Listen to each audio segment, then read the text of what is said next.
ሰላም ጤና ይስጥልን አድማጭ ተመልካቾቻችን ሚያዝያ 28 2017 ዓ.ም ዕለታዊ መረጃዎችና ዘገባዎችን ይዤ መጥቻለሁ። ዘገባና መረጃዎችን ወደ እናንተ እያደረስኩ አብሬያችሁ የምቆየው በልጥ ካሳ ነኝ። እናንተም አብራችሁ እንድትቆዩ ነው በአክብሮት የምጋብዘው። እንደተለመደው ለአስተያየት ካላችሁ ጥቆማ@ዜናሲቪል.com እንዲሁም ደግሞ ሐሳብ አስተያየቶች ቢኖሯችሁ በሌሎቹ ማህበራዊ ሚዲያ የመልእክት መላላኪያ መንገዶች በሜሴንጀር፣ በቴሌግራም፣ በዋትስአፕ፣ በትዊተር ታደርሱ ትችላላችሁ። ይህን እያደረጋችሁ ስለሆነ በርካቶቻችሁ በእጅጉ ነው የማመሰግነው። የተለያዩ አስተያየቶችን፣ ሐሳቦችን ከተለያዩ አካባቢዎች ልካችሁልኛል። አሁንም በርካታ ብለው ከመጡ አስተያየቶች መካከል የፋኖ አንድነት ጉዳይ በተመለከተና እርስ በርስ በየአካባቢዎቹ የሚሰሙ ሽኩቻዎችና እርስ በርስ ተኩስን በተመለከተ ይሄ ጉዳይ ትግሉን ወደ ባሰ ችግር ነው የሚከተው። የሚመለከተው በሙሉ አሁን በዚህ ሰዓት ኃላፊነቱን ሊወጣ ይገባል የሚሉ መልእክቶችን በርካቶቻችሁ ልካችሁልኛል። ጉዳዩ የሚያሳስባችሁ ስለሆነ ነው። ከተለያዩ አካባቢዎች ጥቆማዎችንም መረጃዎችንም ከዚህ አንጻር በተለያዩ ቦታዎች ያለውን የትይዩ ሽኩቻ በተመለከተ በርካታ መረጃዎች ነው የላካችሁልኝ ከሁሉም አካባቢዎች ነው። ይሄ እንግዲህ መቆም ያለበት ጉዳይ ለአንድ ህልውና አደጋ ወደፊት በጋራ መታገል ይባል ይደር የማይባል ከልህ ከስሜት ባሻገር የሚታይ ጉዳይ ነው። በነገራችን ላይ አንድ ፋኖ በራሱ በሌሎች ፋኖች የሚደርሰው ጉዳት በትግሉ ላይ የሚያመጣው አሉታዊ ተጽዕኖ መታወቅ አለበት። ለሌላው ደግሞ ጀርባውን የሚጠብቀው ኃይል አብሮት በዓላማ የሚቆም ኃይል መሆኑ መታወቅ አለበት። ስሜትንም እንዲሁም ደግሞ የተለያዩ ፍላጎቶችን አስታርቆ በአንድ ላይ ከመቆም ውጭ ምርጫ የለም። ከዛ ውጭ ተያይዞ መጥፋት ነው። ለሌላው አካል የፖለቲካ ተጸራሪ ለሆነ አካል ምቹ ሁኔታ ከመፍጠር ያለፈ ምንም ጥቅም የሌለው ጉዳይ መሆን መታወቅ አለበት።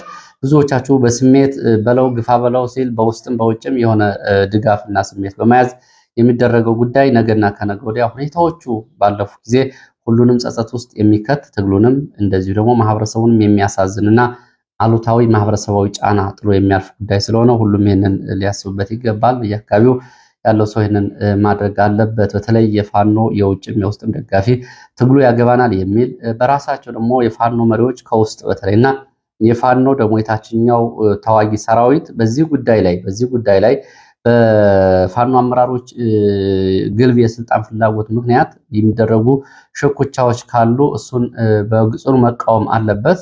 በአመራሮቹ ላይ ጥያቄ ማንሳት አለበት። ለአንድ ዓላማ እስከወጡ ድረስ ከወንድም ጋር እርስ በርስ የሚደረግ ሽኩቻ ለግለሰቦች ስልጣን ተብሎ ዋጋ ያስከፍላል፣ ህዝቡንም እነሱንም ያስከፍላል። ስለዚህ ይሄ ከታችም ጭምር መምጣት ያለበት ጥያቄ ነው። ሁሉም ሊያወግዘው የሚገባና መስተካከል ያለበት ነው። በቅርቡ ጊዜ እንግዲህ የህዝብ ያጣቸውን የፋኖ መሪዎች እና የተለያዩ ውጊያዎች ላይ ልዩ አሻራ የነበራቸው ህዝባቸውን በመጠበቅ ህዝብ በጀግንነታቸው እንደ አርአያና ምልክት የሚያያቸው በርካታ ፋኖች ናቸው። እንግዲህ ብልጽግና ለዘመናት ተዋግቶ ህወሓት ተዋግቶ ያልጣላቸው እርስ በርስ ሽኩቻዎች የወደቁት ይሄ ጉዳይ ከዚህ በላይ በሄድ የአማራ ህዝብን የሚከፋፈል ትግሉንም የሚያዳክም ለውጭ ጠላት ምቹ ሁኔታዎችን የሚፈጥር ነው። እንግዲህ የሁሉም ኃላፊነቱን እንዲወጣ ጥሪ ከማስተላለፍ ያለፈ ሌላ በዚህ ሰዓት ሊባል የሚችል ጉዳይ የለም። ብዙ ችግሮች አሉ። እነሱ መፈታት ነው ያለባቸው። የአማራን ህዝብ ጥያቄ የያዙ በግራም በቀኝም ያሉ ሁሉም ወንድሞች እኩል መሆናቸው ለጋራ ዓላማ የሚወድቁ መሆናቸው መታወቅ ያለበት ጉዳይ ነው። ወደ ሌሎች መረጃዎች እሄዳለሁ። ከአስተያየቶች ባሻገር የእናት ፓርቲ ከፍተኛ አመራር በአማራ ክልል ያለውን ጦርነትና አጠቃላይ ሁኔታዎችን በተመለከተ ከቲክቫህ ኢትዮጵያ ጋር ያደረገውን ቃለ ምልልስ በተመለከተ ዋና ዋና ነጥቦችን ይዣለሁ። እሱን ላስቀድም። እናት ፓርቲ በአማራ ክልል የቀጠለው ጦርነት በተመለከተና በተለያዩ የሀገሪቱ አካባቢዎች ያለው ሁኔታ የምክክር ኮሚሽኑና የመንግስት ብልጽግና እየሄደበት ያለው ሁኔታ በተመለከተ ከፍተኛ አመራሩ የሚከተሉትን ነጥቦች አንስተዋል። በአማራ ክልል የቀጠለ ጦርነት አለ። ሰዎች በድሮን ጭምር ይጨፈጨፋሉ። ምክክር ኮሚሽኑና የብልጽግና መንግስት ግን አማራ ህዝብ እየሞተ የሚመካከር ይላሉ ሲል ይህንን ሂደቱን አውግዘዋል። በአማራ ክልል አጀንዳ የማሰባሰብ ስራ ፓርቲው ያልተሳተፈበት ምክንያትም በከባድ ጦርነት እና ውድመት ውስጥ በየቀኑ ሰዎች እየሞቱ ሀሳብ ያላቸው ምሁራን በእስር ቤት ታጉረው መንግስትና ኮሚሽኑ አማራውን እየሞተም ቢሆን በየቀኑ እያለቀ እንዲመካከር መጠየቁን ስላልተቀበልነው ነው ብለዋል። ህዝቡ የህልውና ችግር ገጥሞኛል፣ ቅድሚያ እሱን ፍቱልኝ እያለ ቀጣዩን ጉዳይ ላይ የቅንጦት ጉዳዮችን መንግስት ያነሳል በሚል ምላሽ ሰጥተዋል። በዚህ አበሳ ውስጥ ያለው ህዝብ ለፖለቲካ ትርፍ ሲባል ናና አዲስ የማህበራዊ ውል ለሚፈርመው ምክክር ኮሚሽን አጀንዳ ወይ ደግሞ ሀሳብ አዋጣ ማለት ተቀባይነት የሌለው በህዝብ ሞራል ላይም ተገቢ ያልሆነ እንቅስቃሴ እንደሆነ ይህንንም ኮንኗል። ምክክር ኮሚሽኑ ቀድሞ ወደ ያዘው አቋም እንዲመለስም እንደዚሁ ፓርቲው ጠይቋል። የፓርቲው አመራር ማለት ነው። ቀድሞ የያዛቸው አቋሞች አሉ በአማራ ክልል የምክክር ኮሚሽኑ በኋላ በብልጽግናዎች ተገፍቶ የቀየራቸው አቋሞች አሉ። የመጀመሪያው በክልሉ ውስጥ ተኩስ አቁም እንዲደረግና ተኩስ አቁሙን መንግስት እንዲጀምር፣ ሁለተኛ የታሰሩ የፖለቲከኞች፣ ጋዜጠኞች እንዲሁም ደግሞ በተለያየ አካባቢ ያሉ እንዲፈቱ፣ ሶስተኛው ደግሞ ያለ ቅድመ ሁኔታ ጫካ ያሉ ኃይሎች በምክክር ኮሚሽኑ እንዲሳተፉ እንዲደረግና ይህንን ደግሞ እናረጋ ከበደ ጀምረው እንዲያሳዩ ምክክር ኮሚሽኑ አቋሙ ይዞ ነበር። በኋላ ግን ይህን አቋሙን ለውጦ ያው አጀንዳ አሰባስቤያለሁ የሚል የብልጽግና የተለያዩ አደረጃጀቶች፣ ሊጎች፣ የወጣት ሊግና ሌሎች የህብረተሰብ ክፍሎች የተሳተፉበት ስብሰባ አድርጎ መበተኑ ይታወቃል። ጉዳዩ አወዛጋቢ ነበር በባህር ዳር የነበረው። ለማንኛውም ፓርቲው በአማራ ክልል እና በሌላ ቦታ ያሉ ጦርነቶች በድርድር መቆም አለባቸው ብሎ እንደሚያምን ጥሪ አቅርቧል። መንግስት ወደ ቀልቡ እንዲመለስ መንግስትንም ጠይቋል። ጦርነት ጠማቂውም ጦርነት አሳላፊውም የብልጽግና መንግስት ነው ሲል የጦርነቱ ባለቤት ብልጽግና እንደሆነ የፓርቲው ከፍተኛ አመራር ተናግረዋል። ምክክር ኮሚሽኑ ገለልተኛ ሆኖ ማየት ይገባው ነበር።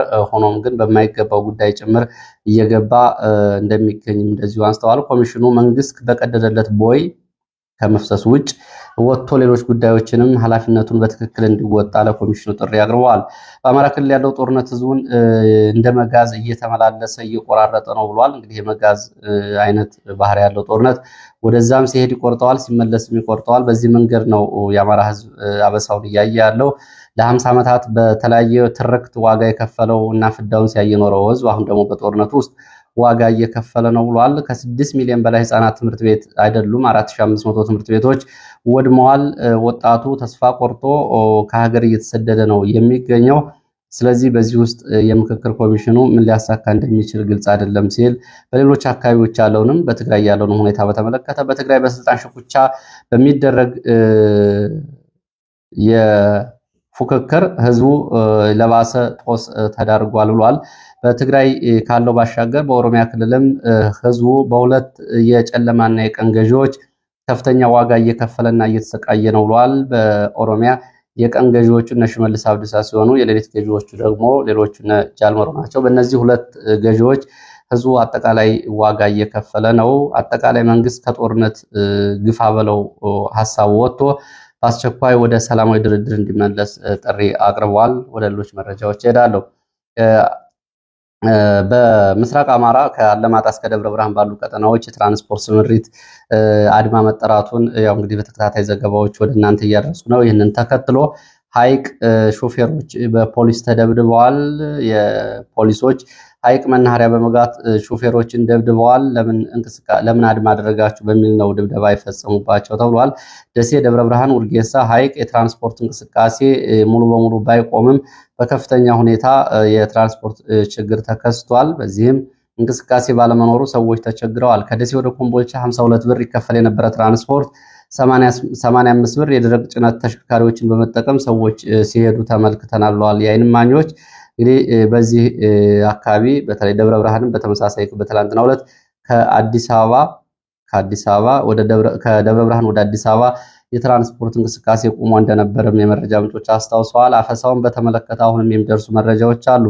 አዘዞ አካባቢ የተለመደ ስራቸውን ይሰሩ የነበሩ ጋሪ ነጂዎች በከተማው ውስጥ የሉም ሲሉ አንድ ዓይን እማኝ ለኢትዮ ፎከስ ገልጸዋል። በከተማው ውስጥ በስራ ገበታቸው ላይ በወትሮ የሚታዩት የጋሪ ነጂዎች በአካባቢው የሉም። ባለፉት 2 ቀናት የት ሄደው ነው ተብለው ሲጠየቁ ታፍሰው ተወስደዋል፣ ወደ ውትድርና ተብለዋል። እንግዲህ ወደ ወታደራዊ አስገዳጅ ምልመላ ውስጥ የገቡት እድሜያቸው ጭምር ያለፈባቸው ናቸው። አሁን በከተማው ያለው ሁኔታ በተለይ አዘዞ ድባቡ ደስ አይልም ነው ያሉት።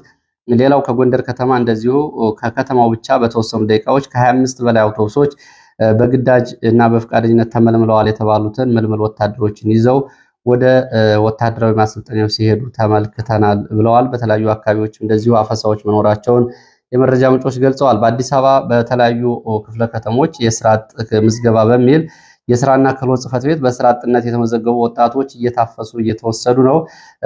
በሚገርም ሁኔታ ለሴፍቲኔት ስራ የሚወጡ ሰዎች እንደዚሁ እድሜያቸውም ጭምር ያለፈና ያልደረሱም እንደዚሁ ተይዘው ተወስደዋል ተብሏል። አዲስ አበባ ሌላው እንደዚሁ በቆቦ ከተማ ሰሜን ወሎ በሁለት ቦታዎች ላይ አፈሳ ተፈጽሟል።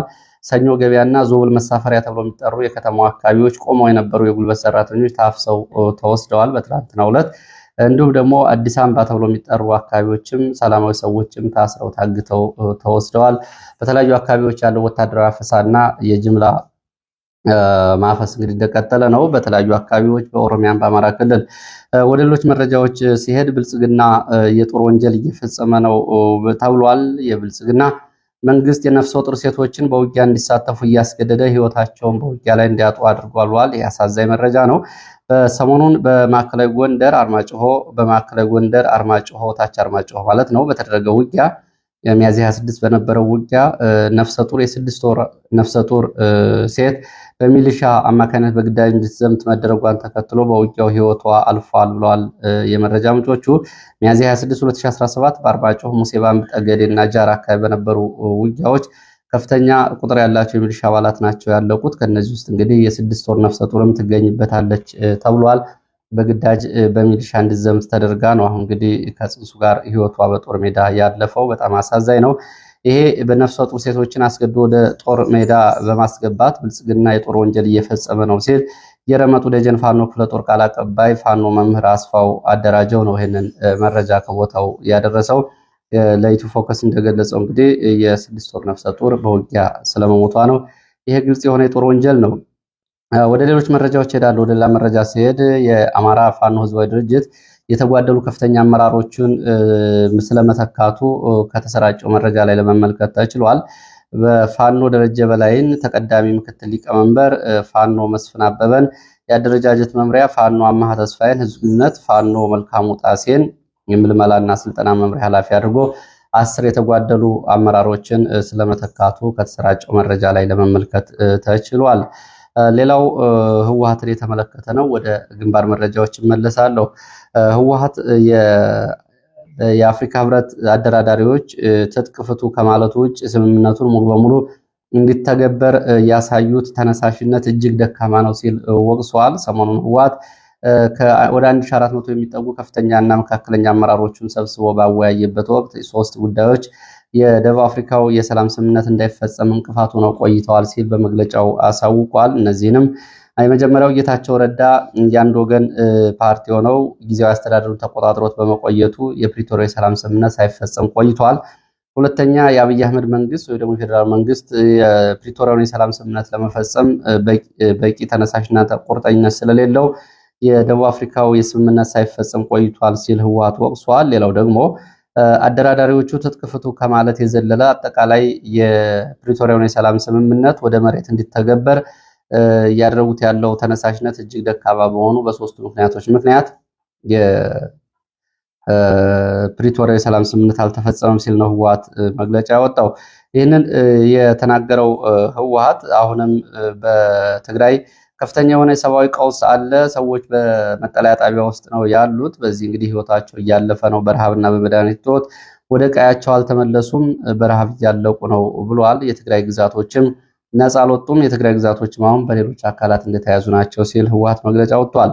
ህወሓት የትግራይ ህዝብ የራስን እድል በራስ የመወሰን መብቱ እንዲረጋገጥለት እንሰራለንም ሲል ይሄን እንደዚሁ በመግለጫው አሳስቧል። የራስን እድል በራስ መወሰን ማለት ነው የሚለው ለብዙዎቹ እንግዲህ የፖለቲካ ሰዎች መልእክቱ ግልጽ ነው። አሁን ህወሓት ሁኔታዎችን ከመገምገምና ሁኔታዎችን ከማመቻቸት በኋላ ራስን በራስ የመወሰን እድል የሚለው ጉዳይ እየሄደበት እንደሆነ ነው የሚያሳየው። ይህም እንግዲህ ከህወሓት ጋር የፖለቲካ አጋርነት ለመፍጠር ከህወሓት ጋር እንዲሁ ትብብር ማድረግ በተለይ እነ ደብረጽዮን ከሚመሩት ቡድን ጋር ይህንን ማድረግ የትግራይን ሀገርነት ለማዋለድ ወይም ደግሞ ትግራይን ነፃ አድርጋለሁ ብሎ ከሚንቀሳቀስ ኃይል ጋር የተገንጣይ ተባባሪ መሆኑን እንግዲህ እነዚህ መግለጫዎች ያሳያሉ። ተመዝግበው የሚያዙ ናቸው። በዚህ እንግዲህ በህወሓት መግለጫ ላይ የተለያዩ ሀሳቦች አብረው ተነስተዋል። ወደ ሌላ መረጃ ነው የሚሄደው። ወደ ዶክተሮች አመፅ። ዶክተሮች ወደ አደባባይ ወጥተዋል። በሰላማዊ ሰልፍ ጥያቄያቸውን አቅርበዋል። በአዲስ አበባ የጳውሎስ ሆስፒታል ሐኪሞች ወደ አደባባይ በመውጣት ደሞዝ እና የጥቅማ ጥቅም ጥያቄዎቻቸውን መንግስት እንዲመልስላቸው ጠይቀዋል። የሕክምና ዶክተሮቹ እንዲሁም ደግሞ ሌሎች የሕክምና ባለሙያዎች የሕክምና አልባሳቶቻቸውን በመልበስ ወደ አደባባይ ወጥተው ጥያቄያቸውን መንግስት እንዲመልስ ጠይቀዋል። ከዚህ ጋር በተያያዘ በጤና ጥበቃ ሚኒስቴር ያሉ ባለስልጣናት ጉዳዩን እንወስደዋለን ሲሉ ምላሽ ሰጥተዋል። ባለፉት 3 ሳምንታት የሕክምና ባለሙያዎች በማህበራዊ ሚዲያ ዘመቻዎችን ጀምረው ነበር። አሁን ደግሞ በግልጽ ወደ አደባባይ መውጣት ጀምረዋል። እኛ የሰው ህይወት እየታደግን እኛ ህይወት ግን አደጋ ላይ ነው፣ ጥቅማ ጥቅሞቻችን ይከበሩልን በሚል ነው ይህን ጥያቄ ሲያነሱት የቆየው። ወደ ጃዊ የሚወስደንን መረጃ ላስከትል። በጃዊ ከጃሂማላ ወደ ኩምበር ተብሎ ወደሚጠራው አካባቢ አሰሳ ላይ የነበሩ የመንግስት ወታደሮች ላይ ድንገተኛ የደፈጣ ጥቃት ተፈጽሟል ተብሏል። ዛሬ ረፋድ በአማራ ፋኖ በጎጃም 4ኛ ክፍለ ጦር ነጋሽ ብርጌድ በፈጸመው ድንገተኛ የደፈጣ ጥቃት የመንግስት ወታደሮች ላይ ጉዳት ደርሷል ተብሏል። በዚህ በተፈጸመው ጥቃት የደረሰው ጉዳት በዝርዝር አልታወቀም፣ ግን ጥቃት ስለመድረሱ ለማረጋገጥ ተችሏል። ሌላው በኦሮሞ ብሔረሰብ ዞን ወለዲ ተብሎ በሚጠራው ቦታ በአማራ ክልል ኦሮሞ ብሔረሰብ ዞን ውጊያ እየተደረገ ነው።